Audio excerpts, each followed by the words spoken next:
বড় ভাই ছোট ভাইয়ের জন্মদিন উপলক্ষে আজকে কি আয়োজন করলো সবাই সেটাই দেখো। হ্যালো আসসালামু আলাইকুম everyone, welcome to my new blog. তো আজকে হচ্ছে আমার ছোট বাবাটার বার্থডে। তোমরা অনেকেই জানো যে ইব্রাহিমের আজকে বার্থডে। আমার দুই ছেলেরই কিন্তু জন্মদিন অনেক মিল, কারণ ইয়াসিনের হচ্ছে ডিসেম্বরের 25 তারিখ আর ইব্রাহিম হচ্ছে নভেম্বরের 25 তারিখ। তো দেখো আজকে ইব্রাহিমের বার্থডে উপলক্ষে আমরা তো ভাবছিলাম কিছুই আয়োজন করব না, কারণ ইব্রাহিম খুব ছোট, ভাবছিলাম সামনের বছর করব, কিন্তু ইয়াসিন তো খুব নারাজ, বলে কি না আমার ভাইয়ের প্রথম জন্মদিন আমরা আজকে পালন করবই, তুমি না করলেও করব।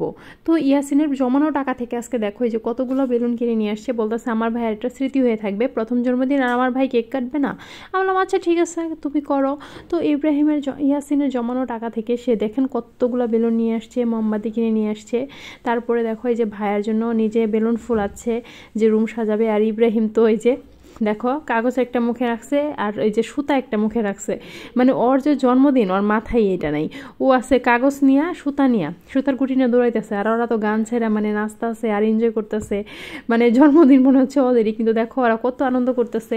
তো জন্মদিন বাচ্চারাই তো আনন্দ করবে, বড়রা তো আর করবে না, কারণ বড়রাতে জন্মদিনে কিছু আসে যায় না, কারণ ছোটদের জন্মদিনে হচ্ছে ওদের আনন্দ, আর ওদের আনন্দ দেখলে মনে হয় যে আবার ছোটবেলায় চলে যাই।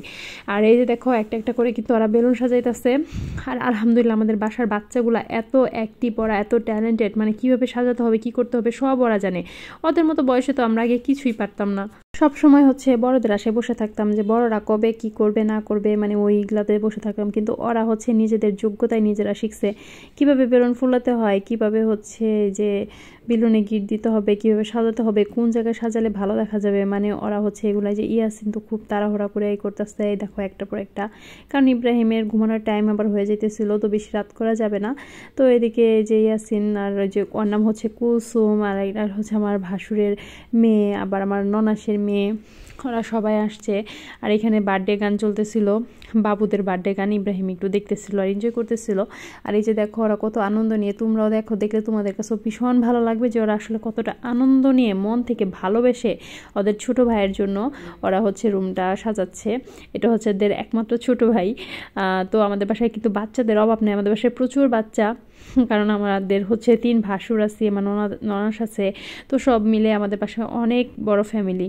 ঠিক আছে, তো তারপরে দেখো ওর বাবা হচ্ছে আরেকটা কেক নিয়ে আসছে, কারণ আমার বড় যা আবার অলরেডি একটা কেক বানাই দিছে। তো ভাবলাম যে না একটা কেকও হবে না, বাচ্চা অনেক, তো এর জন্য হচ্ছে মানে ইব্রাহিমের বাবা মানে তোমাদের ভাইয়া আরও একটা কেক নিয়ে আসছে। তো এটা একটু বড় সাইজের ছিল, এটাও চকলেট, এটা হচ্ছে টেস্ট্রিট থেকে কেক নিয়ে আসছে। তো টেস্ট্রিটের কেক কিন্তু সবসময় আমি বলি খুবই মজা, আর আমার বড় যা একটা কেক বানিয়ে দিয়েছে ওটাও কিন্তু অনেক টেস্ট ছিল, ওটাও আমি খেয়েছি। ওইটা আসলে আনার সময় আমার একটু খেয়াল ছিল না, ওটা আমি ফ্রিজে রেখেছিলাম। তো যাই হোক, তারপরে যে ওরা কেক কাটতেছে কত আনন্দ নিয়ে, ইব্রাহিম তো মানে ভাবতেছে খাবে খাবে, কিন্তু ইব্রাহিম দুঃখের বিষয়ে ওকে এখন আমরা কেক ওইভাবে দিইনি। তো এই যে কেক কাটতেছে, জন্মদিনও শেষ হয়ে যাচ্ছে, সবাই খুব আনন্দ করতেছে। যেমন ননাসের মেয়ে একটা চলে আসছিল, বড়টা, ও আসলে ক্যামেরার সামনে আসে না তাই আর দেখালাম না। তো কাদের কাদের ইব্রাহিমের জন্মদিনটা ভালো লেগেছে সবাই কমেন্ট করে ইব্রাহিমকে অবশ্যই উইশ করবা। আল্লাহ হাফেজ।